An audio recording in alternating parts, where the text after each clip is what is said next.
unique and I think quite special is that it is specifically for practice managers.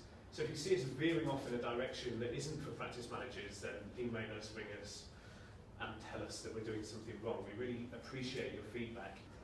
What's interesting is, of course, that GP practices are not the first group of people to face the CQC. You know, there's a lot of experience out there from care home groups, from dental groups such as Roderick's, where Claire's from. And, you know, I think what we wanted to do today was draw on, firstly, some really good practice and sharing things from Kate and talking about how you can really get your practice ready for the CQC and how it doesn't have to be a literally terrifying, earth-shattering event when they come to visit. But also from Claire, some experiences of what it's like to have the CQC come in. Claire's had over 25 CQC inspections at various dental practices within the Roderick's group. Their responsibility, of course, is care and safety of patients. So if there's anything that indicates that, you know, one practice might be a higher risk than others, then it may be in this QRP, the quality risk profile, that's the information that they, you know, that they go for.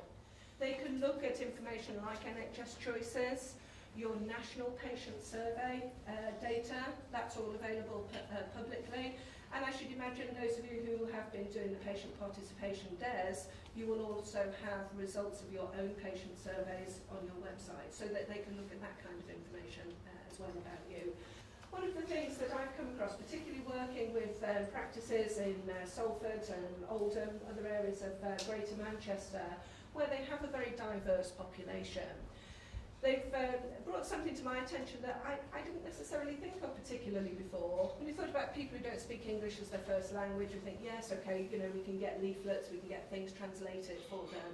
But actually, a lot of these practices had patients who were not literate in their own language. When you're checking, you know, drugs, fridge temperatures, you know, kind of your stock control, everything else, make sure that your records are complete, and also that they are easily available to the people who might need them. Basically, she asked us to talk us through the outcomes and how we complied. I had, as part of the registration process, put together like a document from the outcomes for all the 16 and put sort of what the regulations said. I'd used one that the BDA had done for dentistry, and they'd sort of talked it into dental language and what the regulations meant to dentistry. So I'd looked through that and then put everything that I thought how Roderick's complied with different outcomes, which I used as a prompt, and she was quite happy with how we was going to demonstrate. And obviously a lot of it I couldn't show her because I hadn't got audits, I hadn't got patient surveys, but I just talked the talk of what I was going to do, and she was really happy with that. There's all sorts of things that you've been assessed and visited over. Who's a training practice here? You know, kind of significant numbers of you, you're assessed and have to demonstrate, you know, things for that. So you're not unfamiliar, are you, with, you know, with being assessed? So I think interesting point from the question raised this morning about getting the GPs on board with this. Very interesting, the types of things that they ask the dentists there, you know, kind of about their own training and development, their knowledge of protocols and procedures and things like that. So if you do need, you know, to get your GPs on board, I think it's worthwhile taking that back to them. You know, that they will be asked questions, and they can't say, ask the manager. You know, that's not the right answer to those questions.